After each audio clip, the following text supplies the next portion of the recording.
Let's go! Ed Orgeron's wheelhouse, baby, recruiting! We have a lot to talk about for the class of 2021 and 2022. The early signing period is ending soon, and there's only 3 slots left. I'm going to give you a few names to look out for. Also, the most important offensive line recruit, maybe since Lyle Collins, is making his decision. I'm going to give you the 411 on that. And welcome, Coach Carter. Yes, Samuel L. Jackson himself. Kidding, but that would be pretty cool, right? Anyway, we're going to talk about LSU's new defensive line coach at the end of today's video. So go ahead, subscribe to the channel. Let's get to it. So LSU, 3 slots left in this great 2021 recruiting class. Let's actually go through a few names that LSU could potentially get to end out this class. Now, look, when you have a top 5 national class and the only schools ahead of you are Ohio State, Bama, and Georgia, you're doing pretty freaking good. And considering LSU had a disastrous season, it is pretty ridiculous that Ed Orgeron did what he was able to do recruiting this class. And it's not just kids from the state of Louisiana, it's from all around. So the first name we will look at is Raesjon Davis. For the longest, Raesjon Davis, that was a coffee burp. For the longest, Raesjon Davis was the number 1 player in this class for LSU. He committed on New Year's Day of last season, and that was even before the national championship game. And he had been recruiting LSU to other California kids. Now LSU is left with no California kids in this class. Now, I saw his dad tweet out a graphic with Raesjon Davis in an LSU uniform. You know, this is pretty normal for recruiting. I don't think he ends up in this class. I really don't. But it would be nice to add another sideline-to-sideline linebacker in this crop. And we'll get to another linebacker in just a moment, but we have to talk about the guy that has been compared to the great Terrace Marshall, and he's still in the state of Louisiana. Brian Thomas Jr., 6'4", 185, a defense-stretching playmaker out of Walker, Louisiana. Very quiet demeanor, but in every way, he reminds you a lot of Terrace Marshall, a guy that could do a little bit of everything while not having the thickest frame. I mean, this guy makes all different types of catches, and he is still out there for LSU. His 2 top schools, the way things look right now, are LSU and Alabama. Both of those universities already have a loaded wide receiver class. In fact, they both have 4 wide receivers in the class of 2021.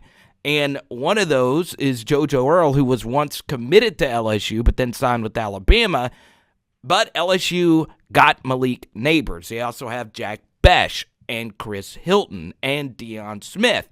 The one thing Brian Thomas has over those guys is height. He is 6'4". So LSU's fine at wide receiver. They're still very young with Kayshawn, Coy, Jure, Trey Palmer's still there, Alex Adams. So, yeah, LSU's really deep, but if you truly believe this guy is that good, it is worth taking another slot at wide receiver. This is one of the few instances where I would rather him go to Alabama instead of, let's say, a Texas A&M, who is another school on his list, because Alabama's already loaded at wide receiver, and Texas A&M at wide receiver that's probably one of their weaker positions on the roster. So it would be harder for him to see the field at Alabama than it would be at Texas A&M. Of course, I'd prefer him to go to LSU. You know, it's a coin flip.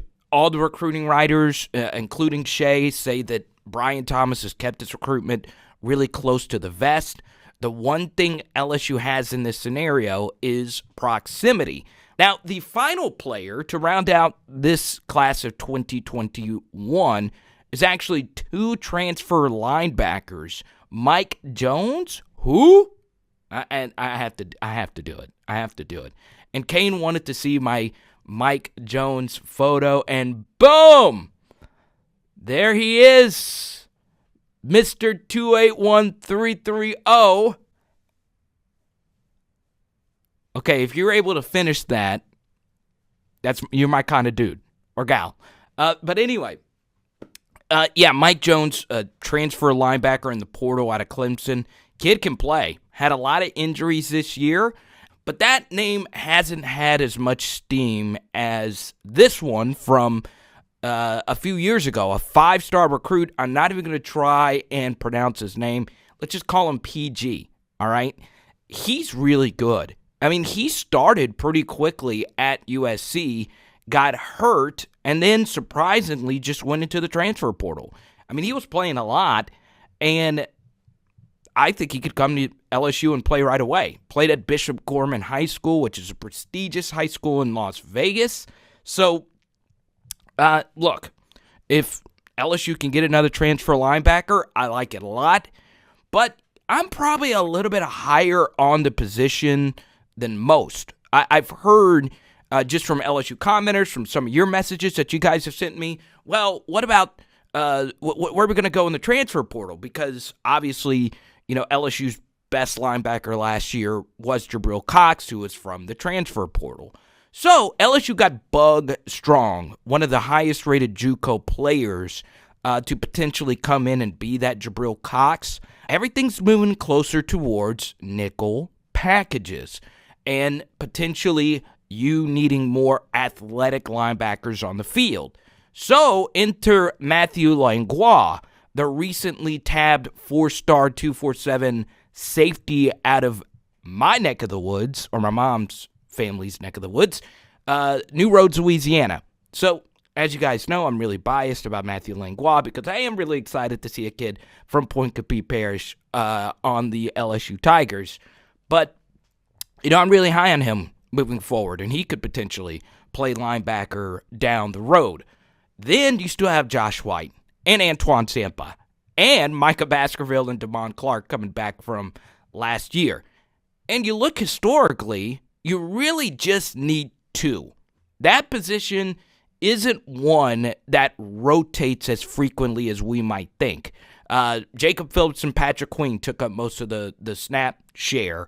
And then before that, obviously it was Devin White and whoever played alongside Devin White, and the list goes on and on. And also, LSU's had some lower-ranked recruits play at the linebacker position and do fairly well. Duke Riley, Donnie Alexander, and that list goes on. So I just don't view this position as big of a need in modern college football. It is now time to get down into the nitty-gritty for the class of 2022. Is this the number one prospect for LSU to get in this class? Let's go. Will Campbell, ladies and gentlemen. Is this the savior for the LSU offensive line? And look, this is as important of an in-state recruit on the offensive line since Lyle Collins.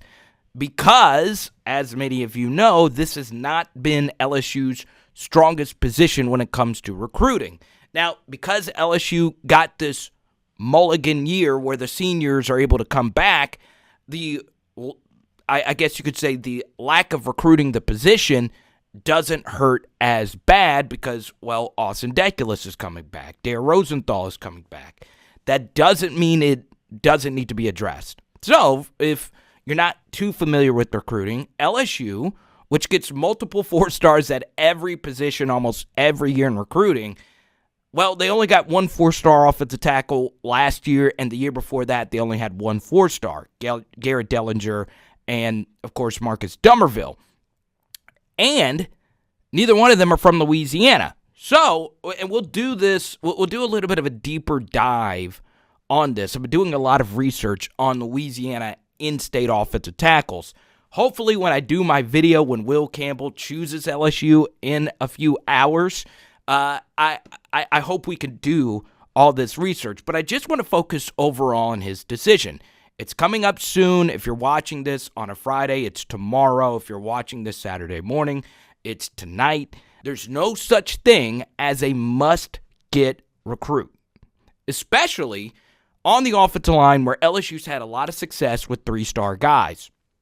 With that said, because the cupboard has been a little bare, this needs to happen. It really does if you're James Craig, who has been under fire for some of his recruiting efforts recently. I think it's a little overblown, but you got to start producing more results on the trail, and it starts with this young man. Now, I've watched a little bit. I don't like to watch offensive linemen, especially their junior tape, but he does pop off. He's very athletic. Reminds me a lot of Tristan Lee from the year before. He's not the thickest prospect you'll ever see, but he's just mean and very, very quick. So, as you could tell, you go down here and look at his recruiting profile. Every big school wants him: Alabama, Notre Dame, Oklahoma, and TCU. So, this is something to keep in mind. The last top 100 offensive tackle from North Louisiana was in 2014. Cam Robinson ended up going, obviously, to Alabama, and he was phenomenal. A 3-year starter and now still in the NFL.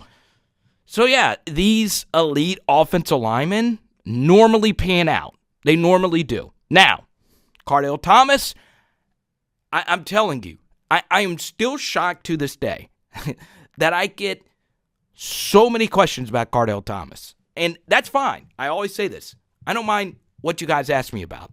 But normally, as with our video yesterday, it's always about player rumors. What's wrong with this guy? Is he transferring? I don't know what's up with Cardale Thomas. But he is more of an outlier when it comes to 4-star elite offensive linemen that normally pan out. We kind of take it for granted because we don't talk about him a whole lot, but Will Clapp and Garrett Brumfield in the same class were multiple-year starters at a position that does not rotate a lot. That's why it's so important to recruit really good offensive linemen, because you have to play them a lot. It's not like defensive line where you're able to rotate different guys in and out, and you could see who is best and you have more sample size. With the offensive line, if you take guys out, you run the risk of never developing chemistry with your guys up front. The offensive line crop for LSU looks pretty good for the class of 2022. They already have a commitment from a guard out of Mississippi. His name slips my mind, but you're looking at him right now. And the state of Louisiana has some really good offensive linemen this year. Emory Jones out of Catholic High Baton Rouge. Bo Borderline just got an offer out of Isidore Newman.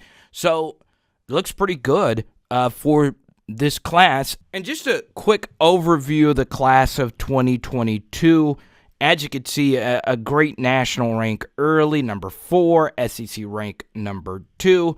And I know this might be oversimplified, but to me, the most important player in this class is Walker Howard.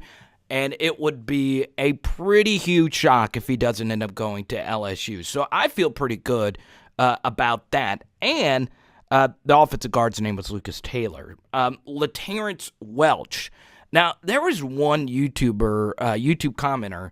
One of you guys told me about LaTerrence Welch like a year ago, saying he is the next great thing out of the state of Louisiana. And your name slips my mind, but I want to give you credit because this was way before his recruiting ranking, and you're right. I mean, this kid is pretty freaking incredible, and it's huge that LSU got a corner, considering some defensive backs have decommitted recently. But now, we go to Coach Carter. Let's go. LSU hires Andre Carter of the New York Jets to be their defensive line coach. There was another name out of SMU, Joyner, who ended up going with Ole Miss. I actually prefer Andre Carter for this reason. This gives Daronte Jones one of his own guys on the staff. Daronte and Andre coached alongside each other with the Miami Dolphins. Andre Carter had a great NFL career. He's coached some really good defensive linemen: Cameron Wake, Quentin Williams. That list goes on. So this is great. I like it, and I think Ed Orgeron and Andre Carter are going to get along pretty well. And this defensive staff, and a lot of people have tweeted this out, so the whole coaching staff is a lot younger. I mean, a lot younger. And I think that's by design by Ed Orgeron. So you added 2 NFL coaches to your staff, which I think holds a lot of weight at LSU. And then officially LSU announced Blake Baker as a coach as well of the linebackers. I know we released that video at the same time yesterday as it was made official. And I'll say the same thing I said in yesterday's video.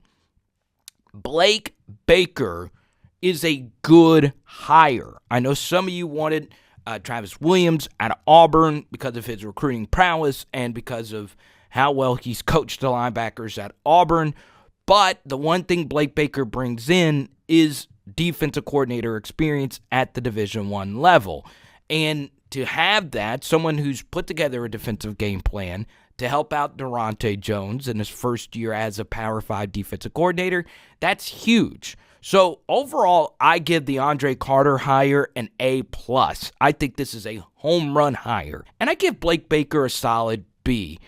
Ed Orgeron, when it comes to this is his crunch time, and more often than not, he's going to come through. So, hope you enjoyed this video, and we'll talk to you soon. Let's go. Finally, some positive news coming through LSU. It's good. It is. Power. Hour. LSU. Boom! I do not know what we're having tonight. I don't know. I would not mind chicken wings again. Let's go. Lemon pepper. Let's go.